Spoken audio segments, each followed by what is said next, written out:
చాలా ఇబ్బందులు లీడర్లు ఎదుర్కొన్నారు, కేసులు వేశారు. దానికంటే ఎక్కువ మన కార్యకర్తలు కూడా ఎదుర్కొన్నారు. వాళ్ళ జీవితాలు కూడా త్యాగాలు చేశారు. అది ఎప్పుడు మనం మర్చిపోకూడదు. అట్లానే 57 రోజులు చంద్రబాబు నాయుడు గారు నిర్బంధించినప్పుడు అప్పుడు కూడా మన కార్యకర్తలు, మీరు మహిళలు, ఎప్పుడు బయటికి రాని మహిళలు బయటకు వచ్చి ఆయన బయటకు వచ్చే వరకు ఒక ఉద్యమం లాగా మీరందరూ పోరాడారు. దానికి జోహారు మీ అందరికీ, ఎస్పెషల్లీ మహిళలకి. అప్పుడు కూడా నన్ను ముందుకి నడిపించింది ఆ నిజం గెలవాలనే అప్పటి నుంచి ఇప్పటి వరకు నాకు ధైర్యం ఇచ్చింది మన కార్యకర్తలే. వాళ్ళని నేను ఎప్పుడూ మర్చిపోను. అట్లానే లోకేష్ కూడా, ఆయన కూడా ఎప్పుడు కార్యకర్తల గురించి ఆలోచించి వాళ్ళకి ఏమైనా సంక్షేమ ప్రోగ్రాంలు కానీ ఏమి ఇస్తే బాగుంటుంది అనేది ఆలోచించి, అట్లానే ఆ ఇన్సూరెన్స్ పాలసీ అనేది కార్యకర్తలు తీసుకు వచ్చిన ఘనత అది లోకేష్కే దక్కుతుంది. అట్లానే దాని తర్వాత మీరందరూ చూశారు, గత 5 సంవత్సరాలు మనందరం యావత్ ఆంధ్రప్రదేశ్లో మనమందరం ఏమయ్యామో. అది పైన 5 6 వాళ్ళు పొట్ట నింపుకున్నారు. ఆ గత 5 సంవత్సరాలు ప్రజలు చాలా అవమానాలు పడ్డారు. వాళ్ళ కుటుంబం ఏమైనా వాళ్ళకి లెక్క లేకుండా వాళ్ళు ముందుకెళ్ళారు. తర్వాత అదే కాకుండా మన ప్రభుత్వం ఖజానాలో ఒక్క రూపాయి మిగిలించకుండా స్వాహా చేసేసి చంద్రబాబు నాయుడు గారి చేతిలో ఆ ఖాళీ ఖజానా ఆయనకి ఇచ్చారు. అది కూడా లెక్క పెట్టకుండా ఆంధ్రప్రదేశ్ ప్రజల కోసం ఆయన 6 పథకాలు ముందుకు తీసుకొచ్చారు. మీ భర్త మాట ఇస్తే తప్పరా? అసలు ఎంత జోక్ ఇది, జోక్ ఆఫ్ ఇయర్. నిజంగా ఈ సంవత్సరానికి అతి పెద్ద జోక్ ఏంటంటే ఇదే. దీన్ని నిజంగానే మార్కెట్లో పెడితే బ్రహ్మాండం ప్రైజ్ కూడా వస్తుంది, దీనికి బహుమతి కూడా వస్తుంది. ఎందుకంటే మాట ఇస్తే తప్పరు అనే మాట ఎవరికి వర్తిస్తుందమ్మా? అది వైఎస్ రాజశేఖర రెడ్డి గారికి వర్తిస్తుంది, ఎన్టీఆర్ గారికి వర్తిస్తుంది, తర్వాత జగన్మోహన్ రెడ్డి గారికి వర్తిస్తుంది ఆ మాట అనేది. మాట ఇస్తే తప్పుతామనేటువంటి మాట ఎవరికి వర్తిస్తుందంటే నీ భర్తకే వర్తిస్తుంది. అది చంద్రబాబు నాయుడు ఇన్నేళ్ల పరిపాలన, 4వసారి ముఖ్యమంత్రిగా ఉన్న, 40 ఏళ్ల ఇండస్ట్రీ, ఇన్ని సంవత్సరాల పరిపాలన, ఇన్నిసార్లు ముఖ్యమంత్రి అయినప్పుడు ఏ ఒక్కసారైనా సరే అతను ఇచ్చిన హామీ నెరవేర్చాడా? ఏ ఒక్కటి చెప్పమ్మా. ఆయన ఏ హామీ నిలబెట్టుకున్నాడో ఆ మాట ఇస్తే తప్పుడు కాదు, అసలు ఏ మాట నిలబెట్టుకున్నాడో ఒక్కటి మాకు చెప్పగలిగితే పబ్లిక్గా, అది పబ్లిక్గా ప్రజలు యాక్సెప్ట్ చేస్తే నిజమే ఆయన ఈ మాట మీద నిలబడ్డారని అంటే మేము కూడా ఒప్పుకుంటాము. ఏ ఒక్క మాట అయినా. ఇంతెందుకు, లాస్ట్ ఎలక్షన్స్ 2014 ఎన్నికల్లో ఆయన 600 హామీలు ఇచ్చారు. సరే అవన్నీ కూడా మర్చిపోయారు అనుకుందాం, జనాలు మర్చిపోరు, వాళ్ళకు ఉంటాయి మనసులో. మొన్న ఎన్నికలే కదా రీసెంట్గా 2024 ఎలక్షన్స్లో ఎన్ని హామీలు ఇచ్చారమ్మా? దాదాపు 143 హామీలు ఇచ్చారు మొన్న ఎలక్షన్లో కూడా. అందులో కూడా ఈ సూపర్ 6, సూపర్ 7 అనేది చాలా హైలైట్ చేసుకున్నారు. ఇంకేంటి, మేము గవర్నమెంట్ రాగానే ఫస్ట్ సంతకం అదేనని చెప్పి అన్నారు.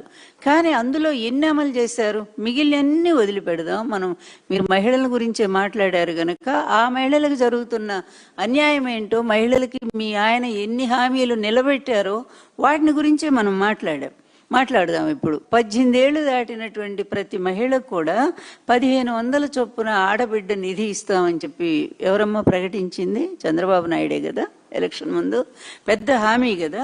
మరి ఆడబిడ్డ నిధి ఎందుకు ఇవ్వట్లేదని చెప్పి మీ ఆయన చెవి మెలేశారా ఎప్పుడైనా సరే? ఆయన అడిగారా మీరు? హామీలు ఆయన నిలబెట్టుకుంటారని మాట అంటున్నారే. ఉచిత విద్యుత్ హామీ ఎవరిదమ్మా అసలు? ఉచిత విద్యుత్ హామీ చంద్రబాబుదా? ఇంతకంటే అబద్ధం, పచ్చి అబద్ధం ఇంకేమన్నా ఉంటుందా భువనేశ్వరి? ఎందుకు ఈ విధంగా మీరు కూడా దిగజారిపోతున్నారు? వాళ్ళలాగానే మిమ్మల్ని మీరంటే ఇప్పటికి కూడా నాకు గౌరవం ఉంది, మా అమ్మాయిగా మేము అభిమానిస్తాం. కానీ ఈ విధంగా పచ్చి అబద్ధాలు మీ ఆయన కాపాడుకోవటం కోసం ఇంత పచ్చి అబద్ధాలు ఆడాల్సిన అవసరం ఉందా? ఇదే నిజంగా సపోర్ట్ ఆ రోజు ఎన్టీఆర్ గారికి ఉంటే కూతురుగా నువ్వు ఇచ్చుంటే ఆయన బతికుండేవాడేమో ఇప్పటిదాకా. కానీ ఒక్కరోజు కూడా నీ తండ్రికి నువ్వు సపోర్ట్ ఇవ్వలేదే. ఈరోజు చంద్రబాబు నాయుడు దుర్మార్గ పరిపాలన, దుష్ట పరిపాలన, ఈ రెడ్ బుక్ రాజ్యాంగం, నీ కొడుకు రాజ్యాంగం, ఈ దరిద్ర పరిపాలన సపోర్ట్ చేయడానికి నువ్వు మళ్ళీ ప్రజల్లోకి వచ్చావా? వీటికి సమాధానాలు చెప్పు ముందు. మరి ఈ మహిళలు 18 ఏళ్ళు దాటినటువంటి ప్రతి మహిళకు కూడా ఆడబిడ్డనేది ఇస్తానది అది అమలు చేశారా? అదేవిధంగా మరి బీసీ మహిళలకు 50 ఏళ్లకే పెన్షన్ ఇస్తామని చెప్పి మీ భర్త హామీ ఇచ్చాడు. ఇంకా చాలా ఉన్నాయి, చేయూత, మహిళా చేయూత, ఆసరా, ఇలాంటివన్నీ జగన్మోహన్ రెడ్డి గారి టైంలో అమలు చేసినటువంటి పథకాలు. వాటన్నిటిని కూడా ఒక్కటన్నా అమలు చేస్తున్నారా? కనీసం సంవత్సరానికి 3 సిలిండర్లు ఇస్తామన్నారు మహిళలకి, గ్యాస్ సిలిండర్లు 3 ఇస్తామన్నారు. మరి 3 సిలిండర్లు ఇప్పుడు 3 ఏళ్ళు గడిచిపోయింది. ఎన్ని సిలిండర్లు ఇచ్చారో చెప్పమ్మా? ఒక్కో ఇంటికి ఎన్ని సిలిండర్లు ఇచ్చారు? అదేవిధంగా మరి ప్రతి ఆడబిడ్డకు కూడా 1500 రూపాయలు ఇస్తా ఉన్నారు కదా. పుట్టిన ప్రతి బిడ్డకు తల్లి వందనం, తల్లికి వందనం అని పేరు మార్చారు కదా మీరు. మరి దాని క్రింద ఎంతమందికి, ఎన్ని కుటుంబాలు ఫస్ట్ సంవత్సరం పోయింది? ఈ 2 ఏళ్ళలో కూడా అరకొరగా 15,000 పోయింది, 13,000, 9,000, 8,000, ఏది ఇష్టం వచ్చిన అందులో కూడా లక్షల మందిని తీసిపడేశారు. ఈ విధంగా ప్రతి దాంట్లో కూడా మాట తప్పుతున్నటువంటి నీ భర్త వ్యవహారం చిన్న పిల్లల్ని అడిగినా కూడా రాష్ట్రంలో చెప్తారు. నీ పచ్చమందం ఎవరైతే ఉన్నారో అది నీ మీడియా వాళ్ళు ఊరికి హైలైట్ చేసి చాలా గొప్పవాడు, అన్ని ఇంప్లిమెంట్ చేశాడని చెప్పి పొగిడినంత మాత్రం చేత నీ భర్త ఏనాడు కూడా నిజం మీద నిలబడలేదు. అబద్ధాల పునాది మీదే అతని జీవితం మొదటి నుంచి కొనసాగుతూ వచ్చింది. ఏ ఒక్కటి అమలు చేయలేదు. వైఎస్ రాజశేఖర రెడ్డి గారు ఈ ఉచిత విద్యుత్ పథకం ఆయన పాదయాత్రలో ప్రకటించినటువంటిది వాళ్ళ ప్రజల కష్టాలు, రైతుల కష్టాలు చూసి. కానీ నీ భర్త అప్పుడు ఏమన్నాడు నీకు గుర్తుందా? ఒక్కసారి వెళ్ళి వెతుకు, దొరుకుతాయి, అన్నీ దొరుకుతాయి. ఉచిత విద్యుత్ ఇస్తే తీగల మీద, అందులో కరెంట్ ఉండదు, తీగల మీద బట్టలు ఆరేసుకోవాల్సిందని ఎగతాళి చేసింది ఎవరు? నీ భర్తే కదా. కానీ ఆయన వైఎస్ రాజశేఖర రెడ్డి గారు వచ్చాకే కదా ఆ పథకాన్ని అమలు చేసి ఇప్పటి వరకు కూడా కంటిన్యూ అవుతూనే ఉంది తెలంగాణలో. ఇక్కడేమవుతుందో తెలియదు నాకు. అట్లా ఈ పథకం ఇచ్చి మాట మీద నిలబడినటువంటి వాళ్ళు ఆ తండ్రి కొడుకులు, ఈ తండ్రి కొడుకులు కాదు. నీ భర్త నీ కొడుకు కాదు. ఎందుకంటే వాళ్ళిద్దరూ దారి ఎప్పుడో తప్పారు. నీ కొడుకు కూడా అదే తండ్రి దారిలోనే నడుస్తున్నాడు, అవినీతిలోనే మగ్గిపోతున్నాడు, అన్యాయాల్లోనే జీవిస్తూ ఉన్నాడు, అదే అరాచకాల్లోనే బతుకుతా ఉన్నాడు. మరి తల్లిగా నీ శిక్షణ ఏంటో నాకైతే అర్థం కావట్లేదు. అట్లాంటి కొడుకుని కన్నందుకు బాధపడాలా నువ్వు నిజంగానే. అలాగే బీసీ మహిళలకి 50 ఏళ్లకే పెన్షన్ ఇస్తామని చెప్పారు. సిలిండర్లు పోయినాయి. మహిళలకు 0 వడ్డీ పథకం అన్నారు, అది పోయింది. ఈ 3 ఏళ్లలో 9 సిలిండర్లు అందలేదు, అది సరే. ఇన్ని హామీలు ఇచ్చి మాట తప్పింది ఎవరమ్మా? చంద్రబాబు నాయుడు కదా. ఈ చంద్రబాబు నాయుడు ఇన్ని అబద్ధాలతో బతుకుతూ ఉంటే ఆయన మాట ఇస్తే తప్పరు. హరిశ్చంద్రుడు 6వ సంతానం అన్నట్టుగా మీరు మాట్లాడుతుంటే నవ్వుగాకేంటమ్మా తల్లి?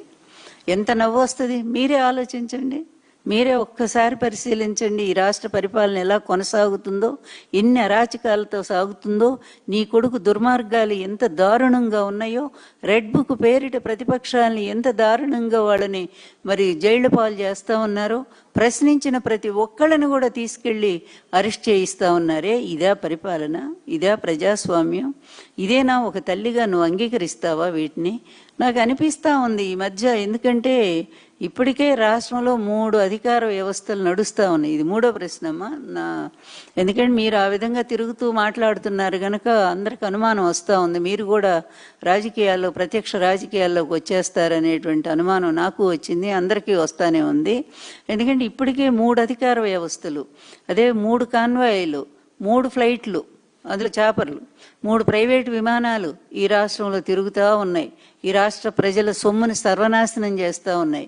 ఇక 4వ అధికార యంత్రాంగంగా, 4వ అధికారంగా మీరు, అధికార కూటమిగా మీరు వస్తారా అని అనుకుంటున్నాను నేను. రాజకీయాల్లోకి రావాలనేటువంటి ఆలోచన కనిపిస్తూ ఉంది. వస్తే ఎవరం కాదని అంటలేదు, సంతోషమే. కానీ వచ్చే ముందు ఈ రాజకీయాల్లో నీ కొడుకు నీ భర్త చేసిన అరాచకాల క్షమాపణ చెప్పాల్సినటువంటి అవసరం మీకుంది. ఎన్టీఆర్ గారు లాంటి ఒక స్వచ్ఛమైన పరిపాలన వీళ్ళు అందించలేకపోయారు. నిజంగానే వీళ్ళిద్దరూ కలిసి దారుణంగా మోసం చేశారు. అందువలన దీన్ని ప్రక్షాళన చేయాల్సిన అవసరం ఉంది తెలుగుదేశం పార్టీని. ఇక ఈయన పనికిరాడు ఈ అధికారానికి, నా కొడుకు కూడా పనికిరాడు, నేను వస్తే మా నాన్నగారిలాగా మంచి పరిపాలన నేను అందిస్తానని చెప్పగలవమ్మా నువ్వు? లేదా నీ కొడుకు కోసమే నువ్వు నీ ప్రయత్నం చేస్తున్నావో ఏదో అర్థం కానటువంటి పరిస్థితిలో ఉంది. అందువలన ఏదైనా మాట్లాడేటప్పుడు మాట విలువ అనేది చాలా ప్రధానమైనటువంటిది, అది రాజకీయమైన ప్రైవేటుగానైనా సరే. అందులో బహిరంగంగా మాట్లాడేటప్పుడు మనం ఎంత నిజాన్ని మాట్లాడుతున్నాం, ఎంత సత్యాన్ని మనం చెప్తున్నాం అనేటువంటి ఆ మాట విలువనే పోగొట్టుకుంటే, మీరు బిగినింగ్లోనే మొదటి స్టెప్ రాంగ్ స్టెప్ వేస్తే ఆ తర్వాత మీరు ఎన్ని చెప్పి కూడా ప్రయోజనం ఏముంది? ఇప్పుడు మీరు చెప్పిన 2 మాటలు కూడా అబద్ధం అని తేలిపోయింది కదా. మీ శీలం మీద వేసిన నిందలు అబద్ధం అని తేలిపోయింది. అదేవిధంగా రెండోది మీ భర్త ఇచ్చిన హామీలకు నిలబడతాడనే మాట పచ్చి అబద్ధం అని తేలిపోయింది. ఇప్పుడు ఈ రెండుకి కూడా మీరు సమాధానం చెప్పగలరా? నేను చాలా మర్యాదగానే అడుగుతున్నాను, మీరు కూడా నాకు మర్యాదగా ఆ సమాధానం చెప్తే ఇదంతా కూడా రాష్ట్ర ప్రజలు వింటారు, చూస్తారు. అమ్మ భువనేశ్వరి, ఇదే నేను మీకు అడగాలనుకున్నది. అందువల్ల రాజకీయంగా మీరు మీ భర్త పనికిరాడు అనుకొని రావాలనుకుంటున్నారనుకుంటే వెల్కమ్, అది మాకు సంబంధం లేనటువంటి విషయం, అది మీ ఇష్టం కూడా. కానీ వచ్చే ముందు మీ వ్యక్తిత్వాన్ని, అదేవిధంగా మీ నిజాయితీని, దాన్ని కూడా నిరూపించుకోవాల్సినటువంటి అవసరం ఎంతైనా ఉంది అని చెప్పి హెచ్చరిక చేస్తూ ఉన్నాము.